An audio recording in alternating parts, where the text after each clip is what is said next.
ಶ್ರೀ ಗಣಪತಿ ಶಾರದಾ ಗುರುಭ್ಯೋ ನಮಃ. ಉತ್ತರಂ ಯತ್ ಸಮುದ್ರಸ್ಯ ಹಿಮಾದ್ರೇಶ್ಚೈವ ದಕ್ಷಿಣಂ ವರ್ಷಂ ತದ್ಭಾರತಂ ನಾಮ ಭಾರತೀಯತ್ರ ಸಂತತಿ. ಶ್ರೋತೃಗಳಿಗೆ ಶ್ರೀ ಸ್ಕಾಂದ ಮಹಾಪುರಾಣದ 3ನೆಯ ಬ್ರಹ್ಮಖಂಡದ ಧರ್ಮಾರಣ್ಯ ಮಹಾತ್ಮ್ಯದಲ್ಲಿ ರಾಮಚರಿತ್ರ ವರ್ಣನವೆಂಬ 30ನೆಯ ಅಧ್ಯಾಯಕ್ಕೆ ಸ್ವಾಗತ. ವ್ಯಾಸನು ಹೇಳುತ್ತಾನೆ, ಹಿಂದೆ ತ್ರೇತಾಯುಗದಲ್ಲಿ ವಿಷ್ಣುವಿನ ಅಂಶಾವತಾರನಾದ ರಾಮಚಂದ್ರನು ಸೂರ್ಯವಂಶದಲ್ಲಿ ಅವತರಿಸಿದನು. ಕಾಕಪಕ್ಷಧಾರಿಗಳಾದ ರಾಮ ಲಕ್ಷ್ಮಣರು ತಂದೆಯ ಅಪ್ಪಣೆಯಂತೆ ಬಿಲ್ಲು ಬಾಣಗಳನ್ನು ಧರಿಸಿ ವಿಶ್ವಾಮಿತ್ರನ ಯಜ್ಞ ಸಂರಕ್ಷಣೆಗಾಗಿ ಅವನನ್ನು ಹಿಂಬಾಲಿಸಿದರು. ದಾರಿಯಲ್ಲಿ ಹೋಗುತ್ತಿರುವಾಗ ತಾಟಕೆ ಎಂಬ ರಾಕ್ಷಸಿಯು ಮುಂದೆ ಬಂದು ನಿಂತು ಅಡ್ಡಿ ಮಾಡಿದಳು. ಆಗ ರಾಮನು ವಿಶ್ವಾಮಿತ್ರನ ಆಜ್ಞೆಯಂತೆ ಆ ತಾಟಕೆಯನ್ನು ಕೊಂದನು. ಗಾಧಿಪುತ್ರನಾದ ವಿಶ್ವಾಮಿತ್ರನು ರಾಮನಿಗೆ ಧನುರ್ವಿದ್ಯೆಯನ್ನು ಕಲಿಸಿದನು. ದಾರಿಯಲ್ಲಿ ಇಂದ್ರನ ಸಂಗದಿಂದ ಶಿಲೆಯಾಗಿ ಬಿದ್ದಿದ್ದ ಗೌತಮನ ಪತ್ನಿಯಾದ ಅಹಲ್ಯೆಯು ಆ ರಾಮನ ಪಾದಧೂಳಿನಿಂದ ತನ್ನ ಮೊದಲಿನ ರೂಪವನ್ನು ಪಡೆದಳು. ವಿಶ್ವಾಮಿತ್ರರ ಯಜ್ಞದಲ್ಲಿ ರಾಮನು ಉತ್ತಮವಾದ ಬಾಣಗಳಿಂದ ಮಾರೀಚ ಸುಬಾಹುಗಳನ್ನು ಹೊಡೆದು ಕೊಂದನು.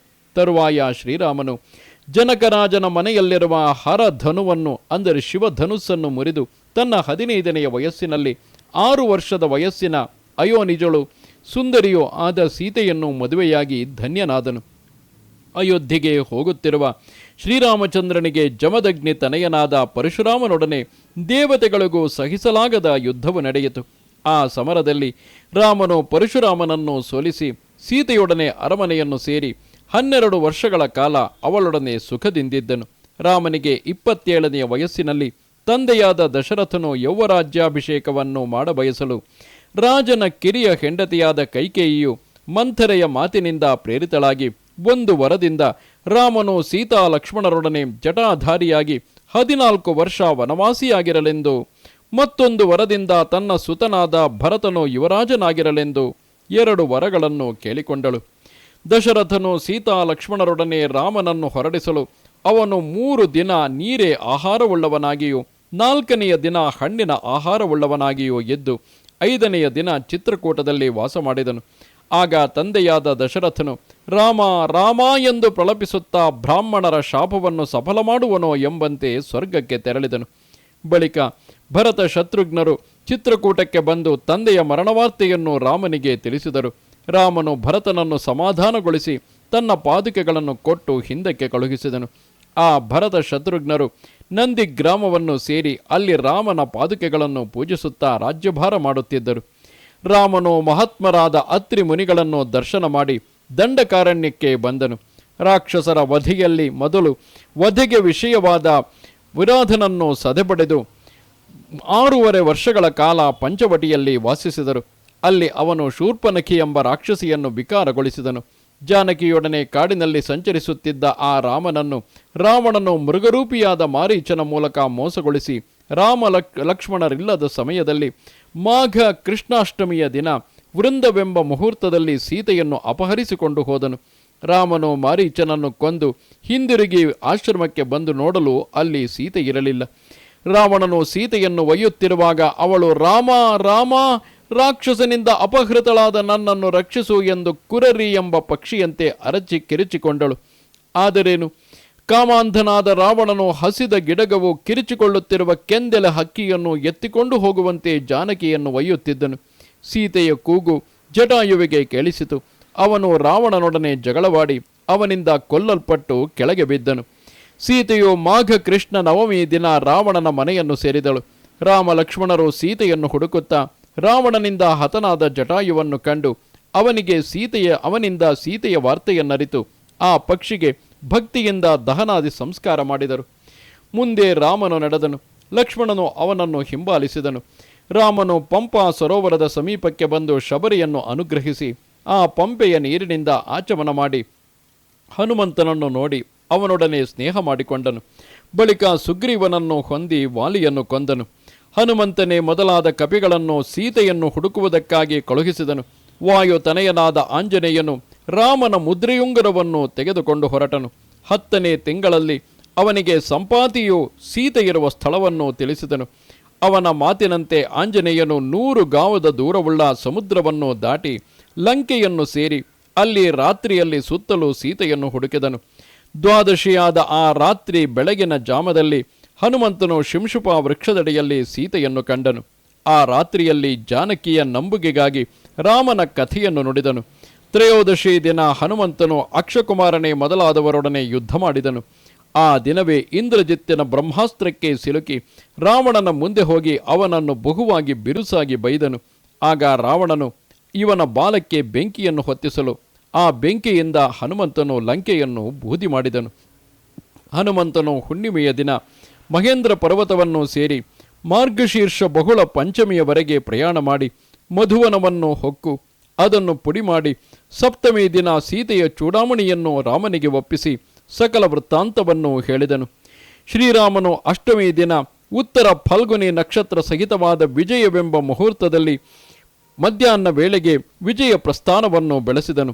ದಕ್ಷಿಣ ದಿಕ್ಕಿಗೆ ಪ್ರಯಾಣ ಮಾಡಿ ಸಮುದ್ರವನ್ನು ದಾಟಿ ರಾವಣನನ್ನು ಕೊಲ್ಲುವೆನೆಂದು ಪ್ರತಿಜ್ಞೆ ಮಾಡಿದನು. ಆಗ ಅವನಿಗೆ ಸುಗ್ರೀವನು ಬೆಂಬಲವಾಗಿದ್ದನು. ರಾಮನು ಹೀಗೆ ಸುಗ್ರೀವನೊಡನೆ 7 ದಿನ ಪ್ರಯಾಣ ಮಾಡಿ ಪುಷ್ಯ ಶುದ್ಧ ತದಿಗೆ ದಿನ ದಕ್ಷಿಣ ಸಾಗರದ ಹತ್ತಿರ ಸೇನೆಯನ್ನು ಶೇಖರಿಸಿದನು. ಚತುರ್ಥಿ ದಿನ ರಾವಣನ ತಮ್ಮನಾದ ವಿಭೀಷಣನು ಬಂದು ರಾಮನೊಡನೆ ಸೇರಿಕೊಂಡನು. ರಾಮನು ಸಮುದ್ರವನ್ನು ದಾಟುವುದಕ್ಕಾಗಿ ಪ್ರಾಯೋಪವೇಶವನ್ನು ಮಾಡಲು ಸಮುದ್ರ ರಾಜನು ವರವನ್ನಿತ್ತು ದಾಟುವ ಬಗೆಯನ್ನು ತಿಳಿಸಿದನು. ರಾಮನು ದಶಮಿ ದಿನ ಸೇತುವೆಯನ್ನು ಪ್ರಾರಂಭಿಸಿ ತ್ರಯೋದಶಿ ದಿನ ಪೂರ್ತಿ ಮಾಡಿ ಸುವೇಲ ಪರ್ವತದಲ್ಲಿ ಸೇನೆಯನ್ನು ನಿಲ್ಲಿಸಿದನು. ಹುಣ್ಣಿಮೆಯಿಂದ ತದಿಗೆವರೆಗಿನ ವಾನರ ಸೈನ್ಯದೊಡನೆ ರಾಮನು ಸೇತುವೆಯ ಮೂಲಕ ಸಮುದ್ರವನ್ನು ದಾಟಿ ಸೀತೆಗಾಗಿ ಲಂಕೆಯನ್ನು ಸೇರಿ ಅಲ್ಲಿ ದಶಮಿಯವರೆಗೆ ಸೇನೆಯನ್ನು ಸಂಗ್ರಹಿಸಿ ನಿಲ್ಲಿಸಿದನು. ಏಕಾದಶಿ ದಿನ ಶುಕ ಸಾರಣರು ಅಲ್ಲಿಗೆ ಬಂದರು. ಪುಷ್ಯ ಬಹುಳ ದ್ವಾದಶಿ ಸೈನ್ಯದ ಎಣಿಕೆಯಾಯಿತು. ಶಾರ್ದೂಲನು ಕಪಿಮುಖ್ಯರ ಬಲಾಬಲಗಳನ್ನು ವರ್ಣಿಸಿದನು. ತ್ರಯೋದಶಿಯಿಂದ ಆರಂಭಿಸಿ 3 ದಿನ ರಾವಣನು ತನ್ನ ಸೈನ್ಯವನ್ನು ಎಣಿಸಿ ಯುದ್ಧಕ್ಕೆ ಸಿದ್ಧನಾದನು. ಅಂಗದನು ಮಾಘ ಶುದ್ಧ ಪಾಡ್ಯಮಿಯ ದಿನ ದೂತನಾಗಿ ರಾವಣನ ಬಳಿಗೆ ಹೋದನು. ಆಗಲೇ ಸೀತೆಗೆ ಪತಿಯ ಮಾಯಾ ತಲೆಯ ದರ್ಶನವಾಯಿತು. ಮಾಘ ಶುದ್ಧ ಬಿದಿಗೆಯಿಂದ ಅಷ್ಟಮಿಯವರೆಗೂ ರಾಕ್ಷಸರಿಗೂ ವಾನರರಿಗೂ ಘೋರ ಸಮರವು ನಡೆಯಿತು. ನವಮಿ ರಾತ್ರಿ ಇಂದ್ರಜಿತ್ತು ರಾಮಲಕ್ಷ್ಮಣರನ್ನು ನಾಗಪಾಶದಿಂದ ಬಿಗಿದನು. ಆಗ ಕಪಿವೀರರು ಹತಾಶರಾಗಿ ವ್ಯಾಕುಲಗೊಳ್ಳುತ್ತಿರಲು ವಾಯುದೇವನ ಉಪದೇಶದಿಂದ ರಾಘವನು ನಾಗಪಾಶದಿಂದ ಬಿಡಿಸುವುದಕ್ಕಾಗಿ ಗರುಡನನ್ನು ಸ್ಮರಿಸಿದನು. ಅವನು ದಶಮಿ ದಿನ ಬಂದನು. ಗರುಡನಿಂದ ಏಕಾದಶಿ ದಿನ ನಾಗಪಾಶ ವಿಮೋಚನವಾಗಲು ದ್ವಾದಶಿಗೆ ಹನುಮಂತನು ಧೂಮ್ರಾಕ್ಷನನ್ನು ಸಂಹರಿಸಿದನು. ತ್ರಯೋದಶಿ ಯುದ್ಧದಲ್ಲಿ ಅಕಂಪನನನ್ನು ಕೊಂದನು. ರಾವಣನು ರಾಮನಿಗೆ ಮಾಯಾ ಸೀತೆಯನ್ನು ಪ್ರದರ್ಶಿಸಿ ಸೈನ್ಯದವರನ್ನೆಲ್ಲ ಹೆದರಿಸಿದನು. ಮಾಘ ಶುಕ್ಲ ಚತುರ್ದಶಿ ಮೊದಲುಗೊಂಡು ಕೃಷ್ಣ ಪಕ್ಷ ಪಾಡ್ಯಮಿಯವರೆಗೆ ನೀಲನು ಪ್ರಹಸ್ತನೊಡನೆ ಕಾಳಗ ಮಾಡಿ ಅವನನ್ನು ಕೊಂದನು. ದ್ವಿತೀಯ ಮೊದಲುಗೊಂಡು ಚೌತಿಯ ತನಕ 3 ದಿನ ರಾಮನು ಘೋರ ಸಮರದಲ್ಲಿ ರಾವಣನನ್ನು ಓಡಿಸಿದನು. ರಾವಣನು ಪಂಚಮಿಯಿಂದ ಅಷ್ಟಮಿಯವರೆಗೆ ಕುಂಭಕರ್ಣನನ್ನು ಎಬ್ಬಿಸಲು ಅವನು ನವಮಿಯಿಂದ 4 ದಿನ ವಾನರರನ್ನು ಭಕ್ಷಿಸುತ್ತಾ ಯುದ್ಧ ಮಾಡಿ ಕೊನೆಗೆ ರಾಮನಿಂದ ಹತನಾದನು. ಅಮಾವಾಸ್ಯೆ ದಿನ ದುಃಖಮಯವಾಯಿತು. ಪಾಲ್ಗುಣ ಶುದ್ಧ ಪೌಡ್ಯಮಿ ಮೊದಲು ಚೌತಿಯವರೆಗೆ 4 ದಿನ ನರಾಂತಕ ಮೊದಲಾದ 5 ಮಂದಿ ರಕ್ಕಸರು ಯುದ್ಧ ಮಾಡಿದರು. ಪಂಚಮಿಯಿಂದ ಸಪ್ತಮಿಯವರೆಗೆ ಅತಿಕಾಯನು ಯುದ್ಧ ಮಾಡಿ ಹತನಾದನು. ಅಷ್ಟಮಿಯಿಂದ ದ್ವಾದಶಿಯವರೆಗೆ 5 ದಿನ ಕುಂಭ ನಿಕುಂಭರು, ತ್ರಯೋದಶಿಯಿಂದ 4 ದಿನ ಮಕರಾಕ್ಷನು ಯುದ್ಧಗೈದು ಹತರಾದರು. ಫಾಲ್ಗುಣ ಬಹುಳ ದ್ವಿತೀಯ ದಿನ ಇಂದ್ರಜಿತ್ತು ಸೋಲಿಸಲ್ಪಟ್ಟನು. ತದಿಗೆಯಿಂದ ಪಂಚಮಿಯವರೆಗೆ ಔಷಧವನ್ನು ತರುವ ವ್ಯಗ್ರತೆಯಿಂದ ಯುದ್ಧವು ಸಾಗಲಿಲ್ಲ. ಅಷ್ಟಮಿ ದಿನ ದುಷ್ಟ ರಾವಣನು ಮಾಯಾ ಸೀತೆಯನ್ನು ವಧಿಸಲು ರಾಮನು ದುಃಖಾವೇಗದಿಂದ ಸೈನ್ಯವನ್ನು ಸ್ಥಿರಗೊಳಿಸಿದನು. ಬಳಿಕ ತ್ರಯೋದಶಿಯವರೆಗೆ 5 ದಿನ ಇಂದ್ರಜಿತ್ತು ಯುದ್ಧ ಮಾಡಿ ಲಕ್ಷ್ಮಣನಿಂದ ಹತನಾದನು. ರಾವಣನು ಚತುರ್ದಶಿ ಮತ್ತು ಅಮಾವಾಸ್ಯೆ ದಿನಗಳಲ್ಲಿ ಯುದ್ಧ ಮಾಡದೆ ದೀಕ್ಷೆಗೊಂಡನು. ಅವನು ಚೈತ್ರ ಶುಕ್ಲ ಪ್ರತಿಪತ್ತಿನಿಂದ ಪಂಚಮಿಯವರೆಗೆ ಯುದ್ಧ ಮಾಡಿದನು. ಅವನು ಬಹಳ ಮಂದಿ ರಾಕ್ಷಸರು ಮಡಿದರು. ಚೈತ್ರ ಶುಕ್ಲಾಷ್ಟಮಿ ದಿನ ರಾವಣನ ರಥ ಕುದುರೆಗಳು ನಾಶವಾದವು. ನವಮಿ ದಿನ ಲಕ್ಷ್ಮಣನಿಗೆ ರಾವಣನು ಶಕ್ತ್ಯಾಯುಧವನ್ನು ಪ್ರಯೋಗಿಸಿದನು. ರಾಮನು ಕೋಪದಿಂದ ಅವನನ್ನು ಓಡಿಸಿದನು. ಬಳಿಕ ವಿಭೀಷಣನ ಮಾತಿನಂತೆ ಹನುಮಂತನು ಯುದ್ಧ ಮಾಡಿ ಲಕ್ಷ್ಮಣನಿಗಾಗಿ ದ್ರೋಣಾಚಲಕ್ಕೆ ಸಂಜೀವನ ಔಷಧವನ್ನು ತರುವುದಕ್ಕಾಗಿ ಹೋದನು. ಅದನ್ನು ತಂದು ಲಕ್ಷ್ಮಣನ ಮೂರ್ಛೆಯನ್ನು ನಿವಾರಿಸಿದನು. ದಶಮಿಯ ದಿನ ಹಗಲು ಯುದ್ಧವಾಗಲಿಲ್ಲ. ರಾತ್ರಿ ರಾಕ್ಷಸರೊಡನೆ ಯುದ್ಧ ನಡೆಯಲು ಏಕಾದಶಿ ದಿನ ಮಾತಲೆಯು ರಾಮನಿಗೆ ರಥವನ್ನು ತಂದನು. ರಾಮನು ದ್ವಾದಶಿ ಮೊದಲುಗೊಂಡು ಕೃಷ್ಣ ಚತುರ್ದಶಿಯವರೆಗೆ 18 ದಿನ ರಾವಣನೊಡನೆ ಯುದ್ಧ ಮಾಡಿ ರಥದಲ್ಲಿ ಯುದ್ಧ ಮಾಡಿ ಅವನನ್ನು ಕೊಂದನು. ಅಮಾವಾಸ್ಯೆ ದಿನ ರಾವಣಾದಿಗಳಿಗೆ ದಹನಾದಿ ಸಂಸ್ಕಾರಗಳು ನಡೆದವು. ಹೀಗೆ ಘೋರ ಯುದ್ಧದಲ್ಲಿ ರಾಮನು ಜಯವನ್ನು ಪಡೆದನು. ಮಾಘ ಶುದ್ಧ ದ್ವಿತೀಯ ಮೊದಲುಗೊಂಡು ಚೈತ್ರ ಕೃಷ್ಣ ಚತುರ್ದಶಿಯವರೆಗೆ 87 ದಿನಗಳಲ್ಲಿ 87 ದಿನಗಳ ಮಧ್ಯೆ 15 ದಿನಗಳು ಯುದ್ಧವು ನಡೆಯಲಿಲ್ಲ. ಉಳಿದ 72 ದಿನಗಳು ಯುದ್ಧವು ನಡೆಯಿತು. ವೈಶಾಖ ಶುದ್ಧ ಪಾಡ್ಯಮಿಯ ದಿನ ರಾಮನು ಯುದ್ಧಾಂಗಣದಲ್ಲಿದ್ದನು. ಬಿದಿಗೆ ದಿವಸ ವಿಭೀಷಣನು ಲಂಕಾ ರಾಜ್ಯಾಭಿಷಿಕ್ತನಾದನು. ತದಿಗೆ ದಿವಸ ಸೀತೆಯ ಶುದ್ಧಿಯು, ದೇವತೆಗಳಿಂದ ವರಲಾಭವು, ದಶರಥನ ಆಗಮನವು, ಅವನ ಅನುಮತಿಯೂ ಆದವು. ರಾಮನು ಶೀಘ್ರವಾಗಿ ರಾವಣನನ್ನು ಕೊಂದು ಅವನಿಂದ ದುಃಖಿತಳಾದ ಜಾನಕಿಯನ್ನು ಪರಿಗ್ರಹಿಸಿ ವೈಶಾಖ ಶುದ್ಧ ಚತುರ್ಥಿ ದಿನ ಅವಳೊಡನೆ ಪುಷ್ಪಕ ವಿಮಾನವನ್ನೇರಿದನು. ಆಕಾಶ ಮಾರ್ಗದಿಂದ ಮರಳಿ ಅಯೋಧ್ಯೆಯನ್ನು ಕುರಿತು ಹೊರಟು 14ನೇ ವರ್ಷ ಪೂರ್ತಿಯಾಗಲು ವೈಶಾಖ ಮಾಸ ಪಂಚಮಿ ದಿವಸ ಪರಿವಾರ ಸಮೇತ ಭರದ್ವಾಜಾಶ್ರಮವನ್ನು ಹೊಕ್ಕನು. ಷಷ್ಠಿ ದಿನ ಪುಷ್ಪಕ ವಿಮಾನದಲ್ಲಿ ನಂದಿ ಗ್ರಾಮಕ್ಕೆ ಬಂದನು. ರಾಮಚಂದ್ರನು ವೈಶಾಖ ಶುದ್ಧ ಸಪ್ತಮಿ ದಿನ ತಿರುಗಿ ಅಯೋಧ್ಯೆಯಲ್ಲಿ ಪಟ್ಟಾಭಿಷಿಕ್ತನಾದನು. ಜಾನಕಿಯು ರಾಮನನ್ನು ಅಗಲಿ 1 ವರ್ಷ 2 ತಿಂಗಳು 10 ದಿವಸ ಕಾಲ ರಾವಣನ ಮನೆಯಲ್ಲಿ ವಾಸವಾಗಿದ್ದಳು. ರಾಮನು 42ನೆಯ ವಯಸ್ಸಿನಲ್ಲಿ ರಾಜ್ಯವಾಳಲಾರಂಭಿಸಿದನು. ಆಗ ಸೀತೆಗೆ 33 ವರ್ಷ ವಯಸ್ಸಾಗಿತ್ತು. ರಾಮನು ಹೀಗೆ 14 ವರ್ಷಗಳ ಕೊನೆಯಲ್ಲಿ ತನ್ನ ನಗರಿಯಾದ ಅಯೋಧ್ಯೆಯನ್ನು ಪ್ರವೇಶಿಸಿ ಅಲ್ಲಿ ಸಹೋದರರೊಡನೆ ರಾಜ್ಯವಾಳುತ್ತಿದ್ದನು.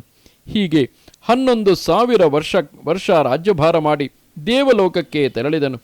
ರಾಮನ ರಾಜ್ಯದಲ್ಲಿ ಆಗ ಪ್ರಜೆಗಳು ಹರ್ಷದಿಂದ ತುಂಬಿದವರು, ಧನ ಧಾನ್ಯ ಸಮೃದ್ಧಿಯುಳ್ಳವರು, ಪುತ್ರ ಪೌತ್ರ ಸಮೇತರು ಆಗಿದ್ದರು. ಮಳೆಯು ಯಥೇಚ್ಛವಾಗಿ ಸುರಿದು ಸಸ್ಯಗಳು ಸಮೃದ್ಧಿಯಾಗಿ ಬೆಳೆದವು. ಗೋವುಗಳು ಹೆಚ್ಚು ಹಾಲನ್ನು ಕರೆಯುತ್ತಿದ್ದವು. ಮರಗಳು ಯಾವಾಗಲೂ ಫಲಭರಿತಗಳಾಗಿದ್ದವು. ರಾಮನ ರಾಜ್ಯದಲ್ಲಿ ಆದಿವ್ಯಾಧಿಗಳ ಸುಳಿವೇ ಇರಲಿಲ್ಲ. ಹೆಂಗಸರು ಪತಿವ್ರತೆಯರಾಗಿಯೂ ಮಾನವರು ಪಿತೃಭಕ್ತಿಯುಳ್ಳವರಾಗಿಯೂ ಮೆರೆಯುತ್ತಿದ್ದರು. ದ್ವಿಜರು ವೇದಾಧ್ಯಯನ ನಿರತರು, ಕ್ಷತ್ರಿಯರು ಬ್ರಾಹ್ಮಣ ಸೇವಕರು ಆಗಿದ್ದರು. ವೈಶ್ಯರು ಬ್ರಾಹ್ಮಣರಲ್ಲಿಯೂ ಗೋವುಗಳಲ್ಲಿಯೂ ಭಕ್ತಿಯುಳ್ಳವರಾಗಿದ್ದರು. ಜಾತಿ ಸಾಂಕರ್ಯವೋ ಆಚಾರ್ಯ ಸಾಂಕರ್ಯವೋ ಇರಲಿಲ್ಲ. ಬಂಜೆ ಸಾಯುವ ಮಕ್ಕಳುಳ್ಳವಳು ಇವರೇ ಇರಲಿಲ್ಲ. ಒಬ್ಬ ವಿಧವೆಯೂ ಇರಲಿಲ್ಲ. ಸುಮಂಗಲಿಯು ಪುತ್ರಾದಿ ಮರಣದಿಂದ ಗೋಳಾಡುತ್ತಿರಲಿಲ್ಲ. ಯಾರು ತಾಯಿ ತಂದೆ ಗುರುಗಳಿಗೆ ಅವಮಾನ ಮಾಡುತ್ತಿರಲಿಲ್ಲ. ಪುಣ್ಯವಂತನಾದ ಮಾನವನು ವೃದ್ಧರ ಮಾತನ್ನು ಮೀರುತ್ತಿರಲಿಲ್ಲ. ಯಾರೊಬ್ಬರು ಪರರ ಭೂಮಿಯನ್ನು ಅಪಹರಿಸುತ್ತಿರಲಿಲ್ಲ. ಎಲ್ಲರೂ ಪರರ ಹೆಂಗಸರಲ್ಲಿ ವಿಮುಖರಾಗಿದ್ದರು. ಇತರರ ಮೇಲೆ ಅಪವಾದವನ್ನು ಹೊರಿಸುವವನು, ಬಡವನು, ರೋಗಿಯು, ಕಳ್ಳನು, ಜೂಜುಗಾರನು, ಹೆಂಡವನ್ನು ಕುಡಿಯುವವನು, ಪಾಪಿಗಳು ಇರಲಿಲ್ಲ. ಸುವರ್ಣವನ್ನು ಕದಿಯುವವನು, ಬ್ರಾಹ್ಮಣನನ್ನು ಕೊಂದವನು, ಗುರುಪತ್ನಿ ಸಂಘವನ್ನು ಮಾಡುವವನು, ಸ್ತ್ರೀ ಮತ್ತು ಬಾಲಕರನ್ನು ಕೊಂದವನು, ಸುಳ್ಳಾಡುವವನು ಇರಲಿಲ್ಲ. ಜೀವನವನ್ನು ಹಾಳು ಮಾಡುವವನು, ಸುಳ್ಳು ಸಾಕ್ಷಿಯನ್ನು ಹೇಳುವವನು, ಮೂರ್ಖನು, ಕೃತಜ್ಞನು, ಮಲಿನನಾದವನು ಇರಲಿಲ್ಲ. ಅತಿ ಪ್ರಸಿದ್ಧವಾದ ರಾಮರಾಜ್ಯದಲ್ಲಿ ವೇದಪಾರಂಗತರಾದ ಬ್ರಾಹ್ಮಣರು ಮಾನ್ಯರಾಗಿದ್ದರು. ವಿಷ್ಣು ಭಕ್ತರಲ್ಲದವರು, ವ್ರತವಿಲ್ಲದವರು ಇರಲಿಲ್ಲ. ಶ್ರೀರಾಮನು ರಾಜ್ಯವಾಳುತ್ತಿರುವಾಗ ಬ್ರಹ್ಮತನಯನು, ಅತಿ ಭಾಗ್ಯವಂತನು, ತಪಸ್ವಿಯು, ವಾಗ್ಮಿಯೂ ಆಗಿರುವ ಪುರೋಹಿತನಾದ ವಸಿಷ್ಠನು ಮುನಿಗಳೊಡನೆ ಬಂದನು. ಗುರುವನ್ನು ಎದುರುಗೊಳ್ಳುವುದರಿಂದಲೂ ಅರ್ಘ್ಯ ಪಾದ್ಯ ಮಧುಪರ್ಕ ಇವುಗಳಿಂದಲೂ ರಾಮನು ಪೂಜಿಸಿದನು. ಮುನಿವರಿಯನಾದ ವಸಿಷ್ಠನು ರಾಜ್ಯ, ಕುದುರೆ, ಆನೆ, ಬೊಕ್ಕಸ, ದೇಶ, ಸಹೋದರರು, ಸೇವಕರು ಇವರೆಲ್ಲ ಕ್ಷೇಮವಾಗಿರುವರೋ ಎಂದು ಪ್ರಶ್ನಿಸಿದನು. ರಾಮನು ಹೇಳುತ್ತಾನೆ, ಗುರುವರಿಯ, ನಿಮ್ಮ ಅನುಗ್ರಹದಿಂದ ನಾನು ಎಲ್ಲ ವಿಷಯದಲ್ಲಿಯೂ ಕ್ಷೇಮವಾಗಿರುವೆನು ಎಂದು ರಾಮನು ವಸಿಷ್ಠರಿಗೆ ಹೇಳಿ, ಪತ್ನಿ ಪುತ್ರರಿಂದ ಸಹಿತರಾದ ತಾವು ಕ್ಷೇಮವಾಗಿರುವಿರೋ ಎಂದು ಕೇಳಿದನು. ಅದಕ್ಕೆ ವಸಿಷ್ಠನು ತಾವು ವಸುಧೆಯಲ್ಲಿ ಸೇವಿಸಿದ ಸಕಲ ತೀರ್ಥಗಳು ಮತ್ತು ದೇವಾಲಯಗಳನ್ನು ಸಮಗ್ರವಾಗಿ ತಿಳಿಸಿ ಎಲ್ಲ ವಿಷಯದಲ್ಲಿಯೂ ಕ್ಷೇಮವಾಗಿರುವೆವೆಂದು ಹೇಳಿದನು.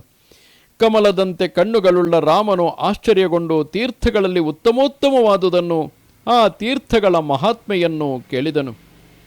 ಇಲ್ಲಿಗೆ 81,000 ಶ್ಲೋಕಗಳ ಸಂಹಿತೆಯೆಂದು ಪ್ರಸಿದ್ಧವಾದ ಶ್ರೀ ಸ್ಕಾಂದ ಮಹಾಪುರಾಣದ 3ನೆಯ ಬ್ರಹ್ಮಖಂಡದ ಪೂರ್ವ ಭಾಗದ ಧರ್ಮಾರಣ್ಯ ಮಹಾತ್ಮ್ಯದಲ್ಲಿ ರಾಮಚರಿತ್ರ ವರ್ಣನವೆಂಬ 30ನೆಯ ಅಧ್ಯಾಯವು ಮುಗಿದುದು. ನಮಸ್ತೆ ಶಾರದೆ ದೇವಿ ಕಾಶ್ಮೀರ ಪುರವಾಸಿನಿ ತ್ವಾಮಹಂ ಪ್ರಾರ್ಥೆಯೇ ನಿತ್ಯಂ ವಿದ್ಯಾದಾನಂಚ ದೇಹಿಮೆ. ನಮಸ್ಕಾರ.